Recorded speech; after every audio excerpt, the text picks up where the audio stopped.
Assalamualaikum warahmatullahi wabarakatuh. Oke, ketemu lagi di channel Vidika ya. Kali ini kayaknya udah lama banget ya aku nggak share informasi ke kalian tentang dunia perkuliahan. Dan hari ini aku bakalan share ke kalian, ngasih informasi ke kalian tentang alasan kenapa aku milih jurusan PG PAUD dan kenapa kalian harus milih jurusan ini. Oke, langsung aja kita ke videonya. Halo guys, welcome to channel Vidika ya. Temukan berbagai tutorial, ide pembelajaran PAUD, info kepautan, dan personal experience. Jangan lupa subscribe ya, karena subscribe itu gratis. Happy watching. Well guys, setelah aku lulus dari jurusan PG PAUD Universitas Trunojoyo Madura, ini semakin meyakinkan aku untuk bikin video ini karena ada beberapa alasan kenapa kalian harus milih jurusan ini untuk prospek kuliah kalian nanti. Oke, langsung aja. Ada beberapa alasan kenapa aku harus milih jurusan ini dan kamu harus milih jurusan ini. Dan buat kamu para mahasiswa PG PAUD yang masih galau karena terus dihujat oleh masyarakat, kok kuliahnya PG PAUD sih? Kamu harus tonton video ini sampai akhir. Dan sebelumnya aku mau notice dulu bahwasannya aku bikin video ini sesuai dengan pengalaman aku. Jadi buat kalian yang nemuin video-video yang lain dengan argumentasi yang lain, itu di luar batas kemampuan aku, oke? Karena ini aku buat sesuai dengan pengalaman aku. Selain itu, aku juga bakal ceritain pengalaman aku pertama masuk di jurusan PG PAUD. Oke, langsung aja ya. Jadi guys, dulu aku masuk di jurusan PG PAUD UTM ini melalui jalur SBMPTN. Yang sekian lama aku sudah memilih beberapa sekolah yang aku inginkan. Seperti aku sudah mendaftar di sekolah kedinasan, bahkan ikut tesnya, bahkan sampai gagal juga. Dan setelah itu aku juga daftar di senam PTN, tapi aku lagi-lagi gagal. Soalnya mungkin sekolah aku merupakan salah satu sekolah baru, jadi belum ada lulusan yang di universitas-universitas yang bagus gitu guys.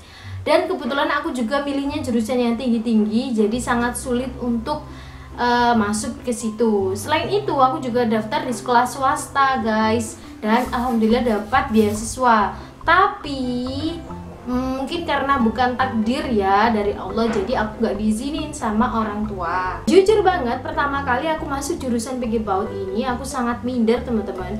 Ya gimana gak sih orang atau mahasiswa yang masuk jurusan PG PAUD pasti dipandang rendah oleh orang-orang. Karena apa? Ya kenapa? Karena mungkin dalam pikiran mereka, kenapa sih kita harus kuliah di PG PAUD? Soalnya kita tahu juga mungkin di dalamnya kita tuh cuma diajarin nyanyi sama tepu-tepu doang. Kalau nggak gitu, jurusan itu nggak keren gitu loh. Jadi dipandang sebelah mata oleh orang-orang. Terus juga jurusan itu pasti prospeknya itu kita pasti jadi guru TK. Sedangkan sekarang banyak sekali guru TK yang nggak perlu capek-capek kuliah sampai 4 tahun. Dia hanya menyodorkan ijazah SMA, SMP udah bisa jadi guru TK. Kenapa kok kamu harus kuliah di jurusan PG PAUD untuk bisa jadi guru TK? Itu kan pasti buang-buang waktu banget ya. Mungkin itu adalah pikirannya orang-orang teman-teman. Yang mana juga kita udah capek-capek kuliah 4 tahun, kita hanya dikasih gaji 100.000 sampai 200.000. Itu pasti kan sangat merugikan sekali gitu loh. Tapi enggak guys, ini salah besar. Jika mindset kita diubah dan dipandang ke lebih yang luas lagi, pasti kita bakalan menemukan berbagai peluang yang sangat besar di dalam jurusan PG PAUD. Baik itu di universitas ini, baik itu di universitas yang lain, itu semuanya sama. Dan setelah lulus dan sekarang aku tahu bahwasannya jurusan ini sangat-sangat perlu untuk dibanggakan dan kalian harus benar-benar serius sampai kalian lulus nanti. Oke, ini dia alasan kenapa kamu harus bangga menjadi mahasiswa PG PAUD dan kenapa kamu harus memilih jurusan PG PAUD ini jadi jurusan kamu setelah lulus SMA nanti. Alasan yang pertama yaitu prospek lulusan jurusan PG PAUD itu luas teman-teman. Jadi kalian tuh gak hanya menjadi guru TK, kalian juga bisa jadi asesor, kalian bisa jadi dosen, kalian bisa mengembangkan usaha bimbel khusus untuk anak usia dini. Sekarang kan jarang ya ada bimbel untuk anak usia dini, dan di situ kalian bisa membuat bimbel sesuai dengan inovasi kalian. Kalian bisa jadi guru daycare atau TPA, dan selain itu kalian juga bisa jadi pengusaha teman-teman. Kalian tahu kan bahwasannya sekolah TK itu dimulai dari pukul 7 sampai dengan pukul 12. So untuk seterusnya dari pukul 12 sampai dengan seterusnya kalian bisa fokus untuk mengerjakan usaha. Jadi waktu kalian tidak akan terbuang sia-sia. Jadi di situ kalian bakalan punya dua penghasilan, jadi guru dan juga jadi pengusaha. Selain itu, bagi aku menjadi guru pendidikan anak usia dini merupakan salah satu amalan. Karena apa? Itu adalah tonggak awal di mana anak mengenal beberapa pendidikan karakter untuk dirinya. Tidak hanya pendidikan karakter, tapi anak juga bakalan mengenal gimana belajar mulai dari awal.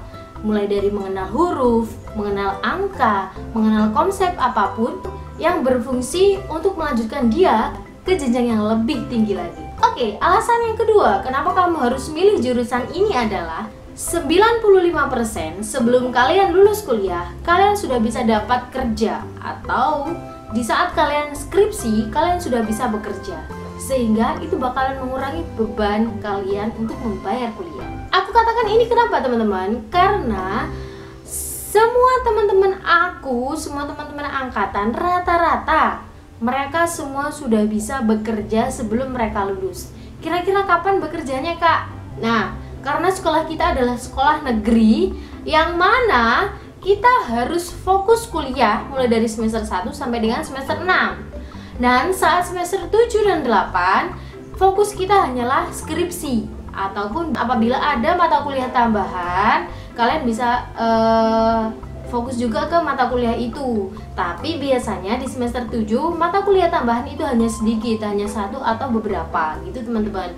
Jadi pada semester 7 dan 8 kalian bisa gunakan waktu itu untuk menambah penghasilan kalian dengan cara mengajar di TK-TK terdekat dengan kampus. Nah, kenapa juga aku katakan seperti ini?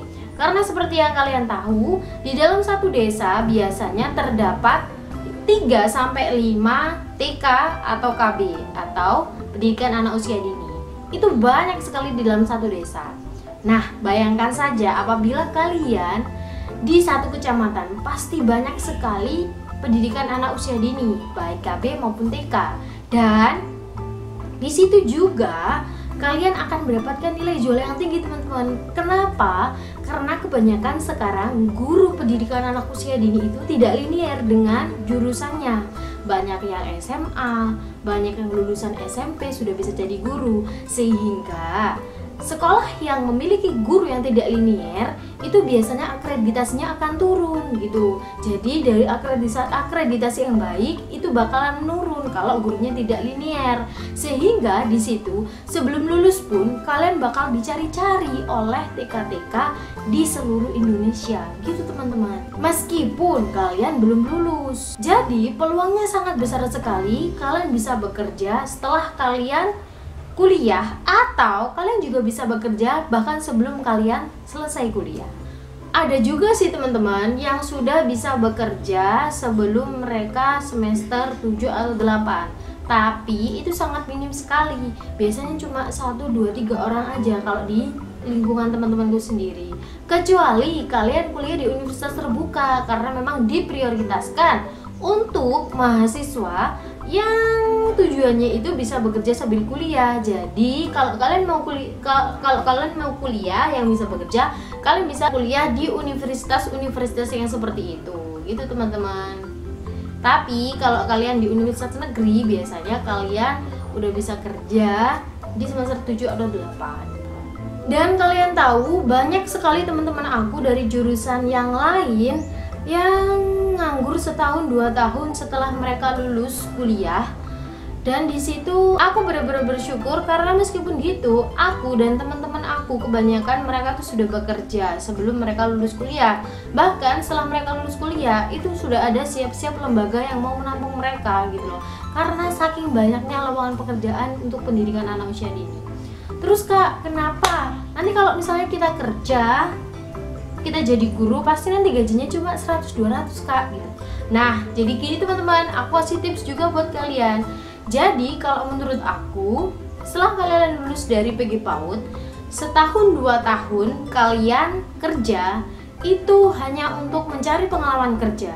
Jadi berapapun biaya, jadi berapapun gaji yang diberikan, asalkan tidak rugi, ya gitu. Asalkan kalian tidak rugi, berapapun gaji yang diberikan, asalkan kalian tidak rugi. Kalau dihitung-hitung, misalnya dihitung makan gitu, dihitung kebutuhan pokok, makan aja sama transportasi itu biasanya. Kalau misalnya dihitung dua itu kalian itu tidak rugi, itu masih bisa pantas untuk kalian pertahankan gitu teman-teman. Jadi setahun 2 tahun setelah lulus kuliah itu gunakan untuk mencari pengalaman kerja. Tapi kalau sudah tahun ketiga, kalian bisa gunakan itu untuk mencari lembaga yang benar-benar bagus yang ingin kalian daftar untuk bekerja. Karena apa teman-teman? Lembaga yang bagus itu biasanya memerlukan guru yang memiliki pengalaman kerja yang tinggi, pengalaman kerja yang lama gitu di lembaga yang lain. Supaya apa? Supaya saat kita bekerja di lembaga itu kita sudah profesional lah istilahnya gitu teman-teman. Jadi itu saran dari aku ya. Oke, untuk alasan ketiga kenapa kalian harus bangga dan memilih jurusan ini, karena apa? Karena kalian tahu bahwasannya di dalam jurusan PG PAUD itu kalian tidak hanya diajari tentang tepuk-tepuk dan bernyanyi saja, tapi kalian juga diajari bagaimana memahami tentang kondisi anak. Mulai dari anak di dalam kandungan sampai dengan anak berusia 6 tahun. Kalian akan diajari ilmu tentang parenting keluarga. Meskipun kalian berkeluarga, kalian sudah memiliki ilmu untuk mempelajari tentang keluarga. Bagaimana cara kalian menjadi ibu yang ideal, bagaimana cara kalian menjadi guru yang ideal untuk anak, dan bagaimana cara kalian bisa menghidupkan kelas dan memahami beberapa problem-problem atau permasalahan-permasalahan anak yang mengganggu proses belajar mereka ataupun masalah yang mengganggu pertumbuhan mereka, mulai dari pertumbuhan fisik, mulai dari pertumbuhan motorik maupun pertumbuhan mentalnya dan emosinya seperti apa gitu kalian akan diajari. Selain itu kalian juga akan diajari tentang ilmu gizi teman-teman. Jadi kita kan erat kaitannya dengan pertumbuhan anak, gimana cara anak tumbuh, giginya, lingkar kepala, tinggi badan, berat badan, dan gimana cara kita mengontrol obesitas, bagaimana cara kita menghadapi masalahnya itu teman-teman. Kalian akan diajari tentang itu. Gak ketinggalan, kalian juga akan diajari tentang psikologinya anak gitu loh teman. Oke guys, gimana? Seru kan kuliah di PG PAUD? Oke, thank you ya udah lihat video aku dari awal sampai akhir. Buat kalian jangan lupa like, comment, dan subscribe. Dan jangan lupa share ke teman-teman kalian. Buat kalian juga yang mau tanya-tanya tentang seputar kuliah jurusan PG PAUD, kalian bisa langsung tulis di kolom komentar. Thank you ya. Assalamualaikum warahmatullahi wabarakatuh.